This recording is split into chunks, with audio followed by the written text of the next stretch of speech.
The sound of hooves reverberated through the ancient streets of Jerusalem as 9 French knights passed through the city gates in the year 1119.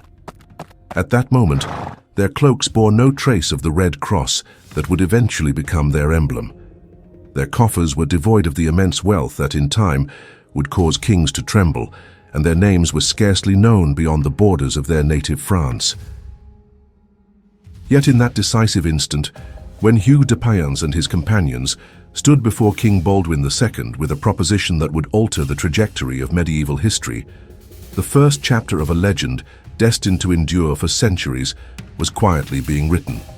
The arid paths of the Holy Land still carried the reverberations of the First Crusade, which, just over 2 decades earlier, had restored Jerusalem to Christian dominion after centuries of absence.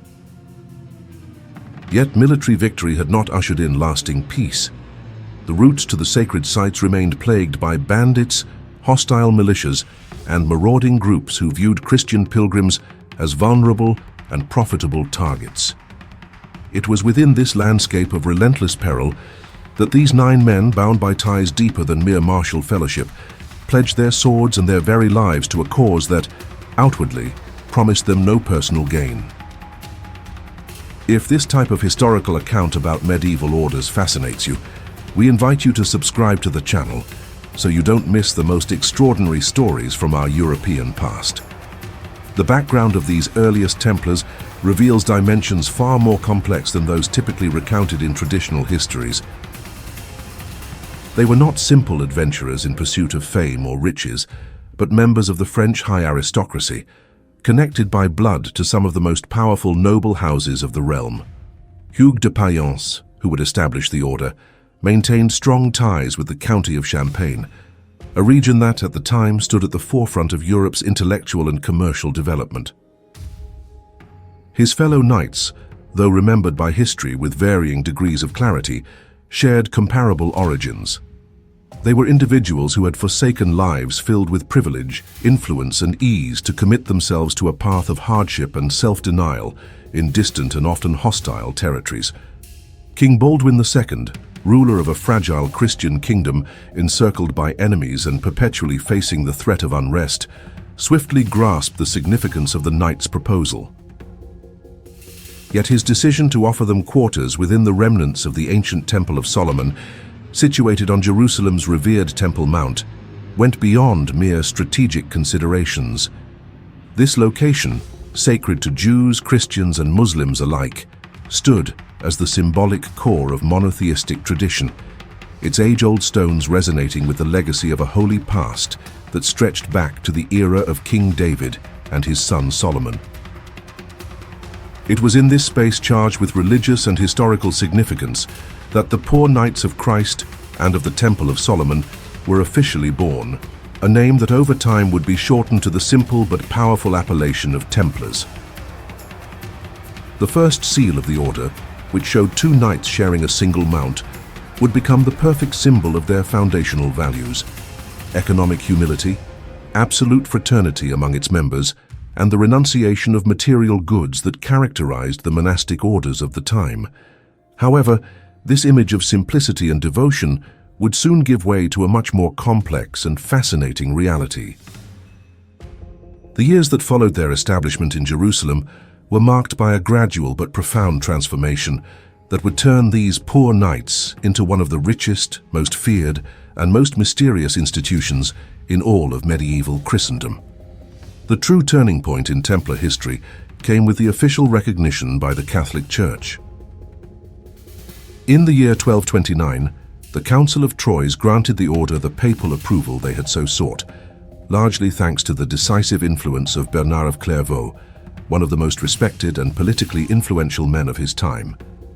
This Cistercian monk, whose word carried enough weight to sway the decisions of popes and kings, became the great intellectual and spiritual defender of the Templars. Bernard did not limit himself to political support for the order. He wrote a treatise titled In Praise of the New Knighthood, where he presented the Templars as the perfect embodiment of the Christian warrior ideal. Monks who wielded the sword not for personal glory or material gain, but in defense of the faith and the defenseless.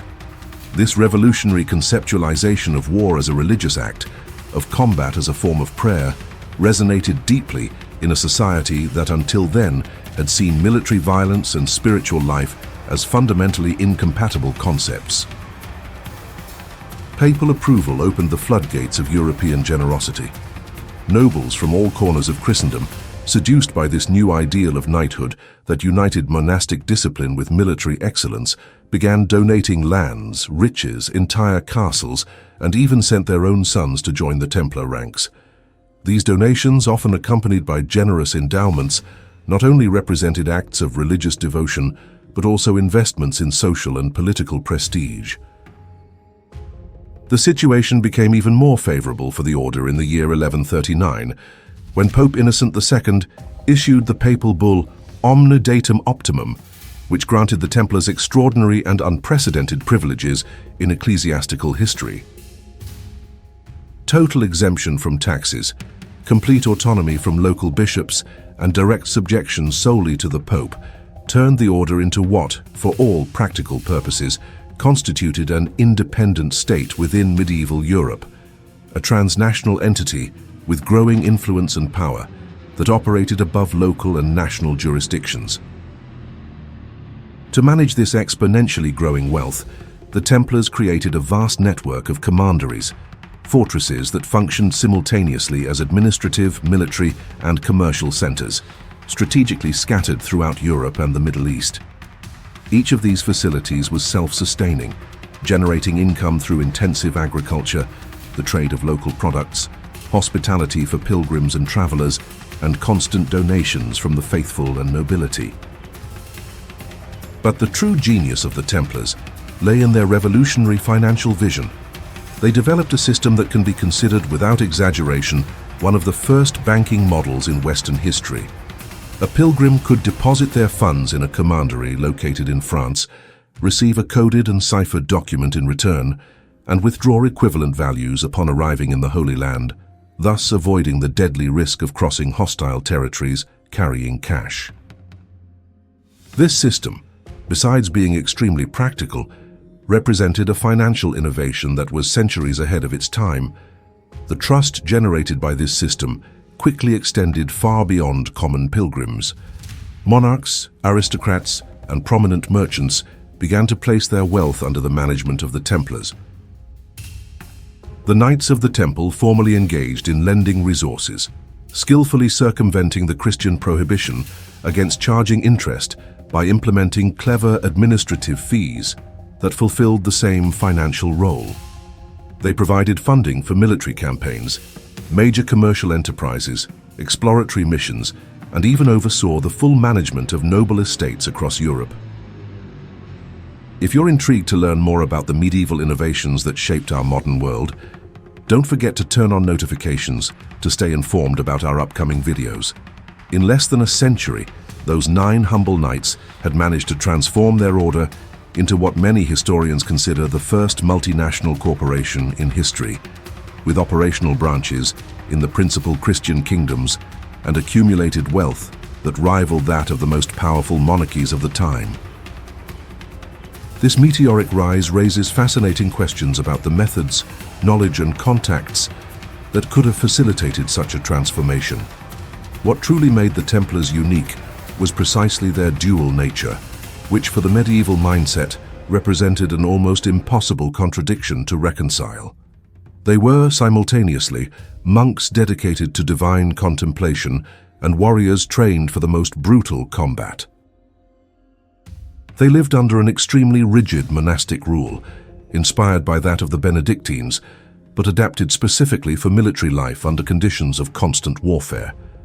The rule of the Templars, crafted with the direct influence of Bernard of Clairvaux, dictated every detail of the order's daily routine. Its members committed themselves through solemn oaths to absolute poverty, lifelong celibacy, and total submission to their superiors' authority. They were strictly prohibited from owning any personal belongings, required to maintain silence during communal meals, and obliged to follow exacting standards in even the most trivial matters, from the mandated length of their beards to the precise form and fabric of their garments. But on the battlefield, This austere life of renunciation and discipline was transformed into an impressive demonstration of military effectiveness and superhuman courage. The Templars developed a legendary reputation for their absolute refusal to retreat and their unwavering resistance in the face of the most extreme adversities. Their combat doctrine was clear and relentless. They were only to abandon the battlefield if they were at a numerical disadvantage of at least 3 enemies for every Templar knight, and even in those circumstances, only under direct orders from their commanders. Accounts by contemporary Muslim chroniclers describe these warriors with a characteristic mix of reverential fear and professional respect. An Arab author of the time recorded these words that have reached us. They wear white cloaks in battle and black when they are in mourning. They are the first to attack and the last to retreat. They are truly formidable knights whose valor knows no limits. The organizational structure of the order reflected this duality between the monastic and the military through a highly sophisticated and efficient hierarchy. At the apex was the Grand Master, appointed for life and with absolute authority over all aspects of the order. Below him, a series of officers with clearly defined functions were responsible for the military, administrative, financial, and spiritual aspects of the organization. The social composition of the order was also carefully structured into 3 main classes that reflected the social divisions of the time. The knights, coming exclusively from the nobility, wore the traditional white cloak adorned with the red cross that became their most recognizable symbol. The sergeants of non-noble origin acted both as infantry soldiers and administrators of Templar properties, wearing cloaks of darker colors, generally brown or gray. Finally, the chaplains or priests of the order were responsible for all spiritual and religious functions, ensuring that the monastic dimension of the organization always remained present. Templar discipline became the stuff of legends that transcended their era. Even in the worst defeats of Christian armies in the Holy Land, it was common for the Templars to be the last to leave the battlefield, and on numerous occasions they literally fought to the last man rather than surrender or flee. This singular combination of religious fervor, monastic discipline, and military excellence made the Templars an unparalleled force in the Middle Ages, an order that aroused both the admiration of its allies and the terror of its enemies. One of the most enigmatic and persistently fascinating facets of the Templar order was the aura of impenetrable mystery that enveloped them like an invisible cloak. Their initiation ceremonies were conducted in absolute secrecy, with rituals that remained hidden even from other members of the ecclesiastical hierarchy. Internal meetings, known as chapters, were closed sessions to which even other religious from sister orders had no access. This culture of secrecy, although initially justified by the need to protect military strategies and communication routes in enemy territory, ended up fueling suspicions and rumors that would later serve as fuel for the devastating accusations that would precipitate the order's fall. But beyond speculation and conspiracy theories, a fundamental historical question remains that documents from the period cannot fully answer. What exactly were the Templars seeking in Jerusalem beyond their official mission to protect Christian pilgrims? Available historical records indicate that for years, possibly decades, the Templars conducted systematic and extensive excavations under the Temple Mount, the most sacred place in Jewish tradition, where, according to Scripture, the Holy of Holies, the most sacred chamber of the legendary Temple of Solomon, had been located. A 12th century Arab chronicle, preserved in the Damascus archives, records an observation that has intrigued historians for centuries. The Franks are digging under the mosque. No one knows the purpose of their search. This laconic phrase, written by a contemporary Muslim observer, suggests that the Templars' activities on the Temple Mount were evident to local inhabitants, but their objectives remained shrouded in absolute mystery. What we know with historical certainty is that after this prolonged period in Jerusalem, when the Templars returned to Europe, they had acquired knowledge that vastly transcended the art of war. They mastered advanced architectural techniques, sophisticated mathematical principles, maritime navigation methods, and financial practices of a complexity that was unprecedented in the Western world of their era. The temporal coincidence is too significant to be ignored. Immediately after the return of the first Templars to Europe, the continent experienced the revolutionary emergence of Gothic cathedrals. This architectural revolution was characterized by taller, lighter, and considerably more luminous constructions than anything previously known, driven by technical innovations such as the pointed arch, flying buttresses, and flying counterforts. These techniques, which allowed weight to be distributed in entirely new ways and created interior spaces of previously unthinkable dimensions, appeared in Western Europe as if they had emerged from nowhere, without an evident gradual development in the local architectural tradition. Was this knowledge the result of archaeological discoveries made under the Temple of Solomon, or rather, the fruit of direct and intensive contact with the sophisticated Islamic and Byzantine civilizations which had preserved and developed the scientific and technical knowledge of classical antiquity, while Western Europe was passing through the darker centuries of the High Middle Ages? The definitive answer to this question continues to elude historians, but what is indisputable is that the Templars became much more than just an order of warrior monks. They transformed into guardians and transmitters of knowledge that directly or indirectly contributed decisively to shaping the transition from medieval Europe towards a new era of discoveries, innovations, and conquests that would forever change the course of Western civilization. By the early 14th century, the Templars were no longer the Crusader warriors who had departed for the Holy Land 2 centuries earlier with their vows of poverty and ideals of religious sacrifice. With the definitive fall of Acre in the year 1291, which marked the loss of the last Christian stronghold in the Middle East, their original military mission had completely disappeared. However, far from dissolving or declining, the order had managed to masterfully reinvent itself to adapt to the new historical circumstances. Now, more than knights dedicated to holy war, they were supremely efficient administrators, financiers of international scope, and intimate advisors to kings and nobles throughout Europe. They controlled a vast network of properties that extended from the British Isles to the German principalities, dominated strategic trade routes connecting the north with the south of the continent, and had accumulated a fortune that far exceeded the wealth of many European crowns. It was no exaggeration to state that the Grand Master of the Templars exercised political and economic influence comparable to that of the most powerful sovereigns of his time. Among these sovereigns was Philip IV of France, known to history as Philip the Fair, a monarch whose political ambition was equaled only by the desperation of his financial situation. Philip had already practically exhausted all traditional resources to solve the chronic economic problems afflicting his kingdom.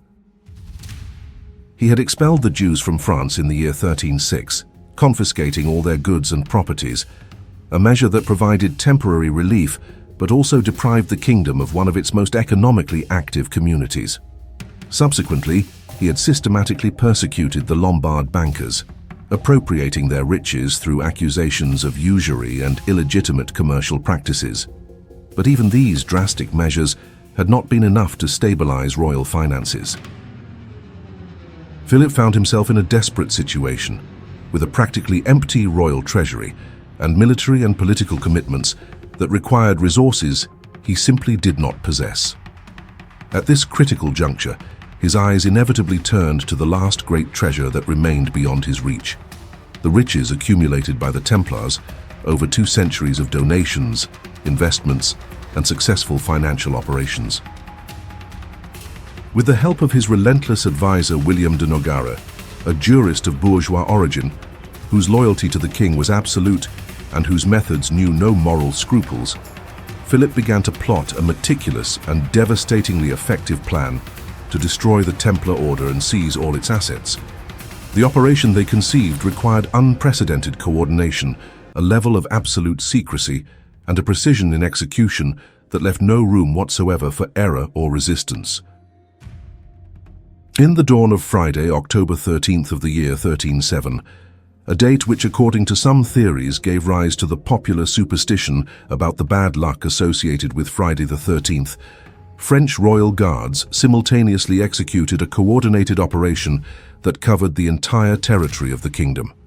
In an action that had been planned down to the last detail for months, armed troops simultaneously raided all Templar commanderies, fortresses, and properties in France.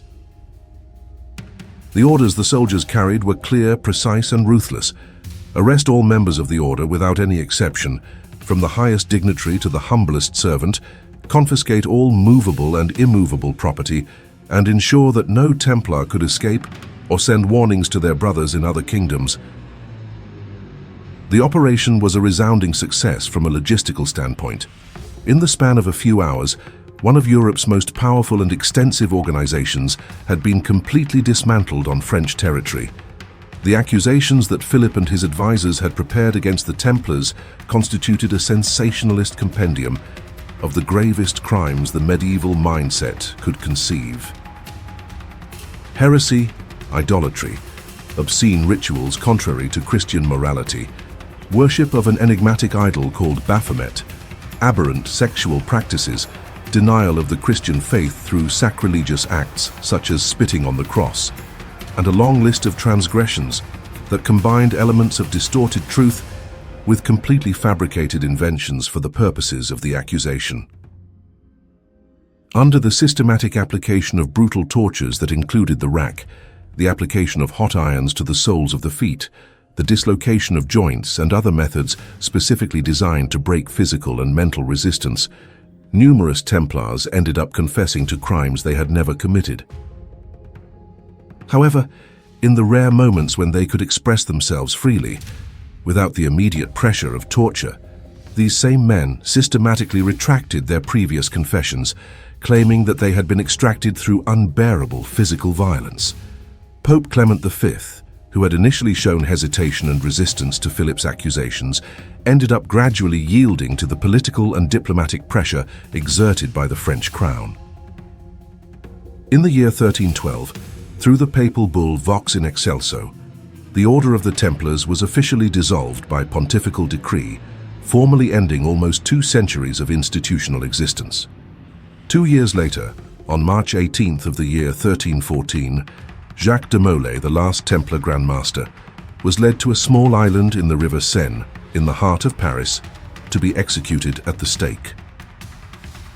According to accounts from eyewitnesses that have reached us, his last words before the flames consumed him were a prophetic curse directed at his persecutors. Pope Clement, King Philip, within a year, you will stand before the tribunal of God to answer for your crimes. These are the stories that have forged our understanding of the European past, and if you wish to continue exploring the mysteries of the Middle Ages, we invite you to subscribe and like. What happened in the following months forever fueled the Templar legend and speculation about supernatural forces acting in defense of the unjustly persecuted innocents. Pope Clement V died just a year after de Molay's execution, a victim of what medical documents of the time described as a sudden and mysterious illness.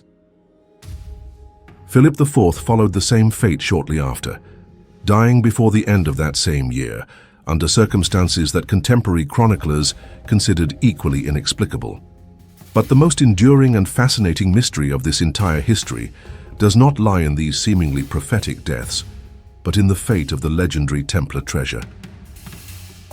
When Philip's troops arrived at the Order's main naval port in La Rochelle, where they expected to find not only the accumulated riches, but also the powerful Templar fleet that had dominated Mediterranean trade routes for decades, they encountered completely empty facilities.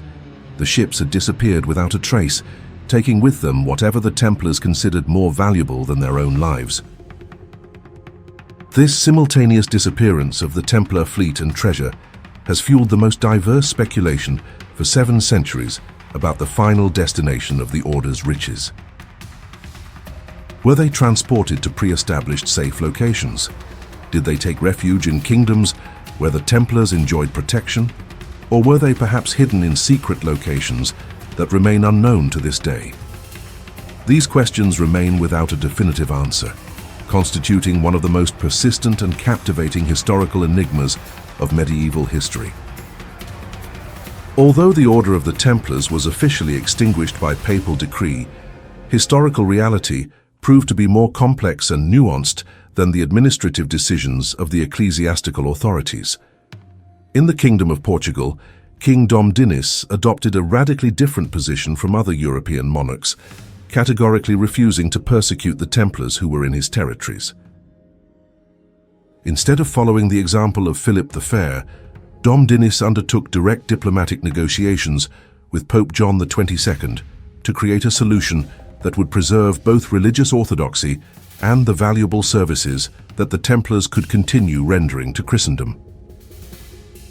The result of these negotiations was the creation in the year 1319 of the Order of Christ, which in practice constituted a direct continuation of the old Templar order under a new name and with slightly modified symbols. This new organization kept many of the same knights, retained most of the Templar properties in Portuguese territory, and inherited the knowledge accumulated over 2 centuries of experience in navigation, exploration, and long-distance commercial operations. This institutional continuity had historical consequences of truly global reach. It was precisely the Order of Christ that financed and organized the majority of the Portuguese maritime expeditions during the Age of Discovery that completely transformed the European conception of the world.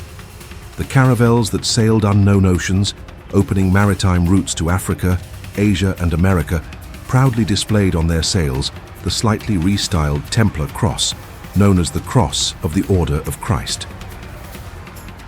The infant Dom Henrique himself, globally known as Henry the Navigator, and considered the intellectual architect of Portuguese maritime expansion, held the position of Grand Master of the Order of Christ. Under his visionary leadership, Portugal launched into the systematic exploration of ocean routes previously completely unknown, initiating a new era of global expansion that forever redrew the maps of the known world. Legendary navigators like Vasco da Gama, who opened the maritime route to the Indies by rounding the Cape of Good Hope, and Ferdinand Magellan, whose expedition completed the first circumnavigation of the globe, maintained direct institutional links with the Order of Christ. Even the expeditions of Christopher Columbus, although financed by the Castilian crown, departed under sails adorned with variations of the Templar cross, a visual vestige of an influence that had never completely disappeared from the European historical stage. The survival and influence of Templar ideals and knowledge vastly transcended the limits of Portugal. Throughout Europe, theories persisted, some based on documented historical evidence, others more speculative but no less intriguing, about Templars who had found refuge and new forms of organization in various corners of the continent. Scotland, with its traditions of independence from papal authority, was frequently mentioned as one of these potential refugees. The cultural legacy of the Templars has demonstrated a capacity for survival and renewal that vastly transcends documented historical facts. Their dramatic fall, shrouded in betrayal, torture, and mystery, along with the unresolved enigmas surrounding them, has fueled a constant flow of speculation, novels, films, documentaries, and theories for 7 centuries, ranging from historically plausible to completely fantastical. From contemporary novels by Dan Brown to the cinematic adventures of Indiana Jones, from video games set in medieval scenarios to historical investigation documentaries, the Templars continue to exert a timeless fascination that transcends generations and cultures. They are an order that, although officially dissolved over 7 centuries ago, has never truly disappeared from the European and global collective memory. 700 years have passed since that fateful dawn of Friday, October 13th, yet the Templars continue to generate questions that challenge both professional historians and amateur researchers alike. What did they really discover during their excavations under the Temple Mount? What specific knowledge did they hold that could have justified the extraordinary ferocity with which they were persecuted? Where did their legendary treasure go? whose whereabouts remain one of the most persistent mysteries of medieval history. These are questions that perhaps will never find completely definitive answers, but perhaps the true Templar legacy is not hidden in underground crypts or lost archaeological relics. Perhaps their most lasting and significant heritage lies in the ideas and institutions that they helped create and develop. The first international banking systems that facilitated long-distance trade, the architectural innovations that allowed the construction of cathedrals that still touch the sky today with their Gothic spires, the maritime exploration routes that completely redrew the maps of the known world. Possibly the greatest Templar treasure does not consist of hidden gold or silver, but in the intellectual, technical, and cultural legacy that remains alive in the fundamental structures of our Western civilization.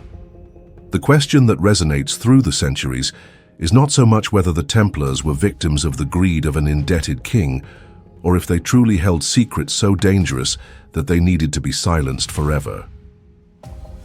The true question lies in understanding how an order born of humility and sacrifice managed to transform into a historical force whose influence extends to our present day, shaping fundamental aspects of the modern world that we often take for granted.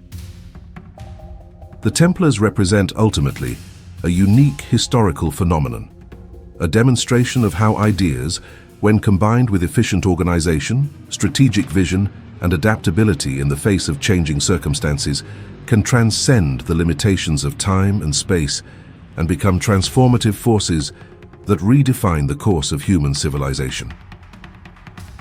Their history reminds us that the true treasures of humanity are not always those that shine in the coffers of the powerful, but those knowledge and innovations that, passed down from generation to generation, continue to enrich the human experience centuries after their original creators have been forgotten by official history. At the compelling crossroads of fact and legend, where meticulous history meets enduring mystery, the Templars remain a powerful example of how knowledge can transform, how a far-reaching strategic vision can shape destiny, and how human beings can forge legacies that outlast their own time.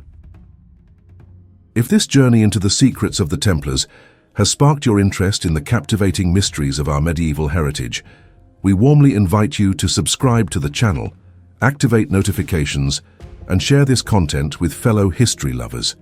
Together we can continue uncovering the hidden truths that time sought to obscure and bring the rich story of our European roots to an ever-growing audience eager to understand the past.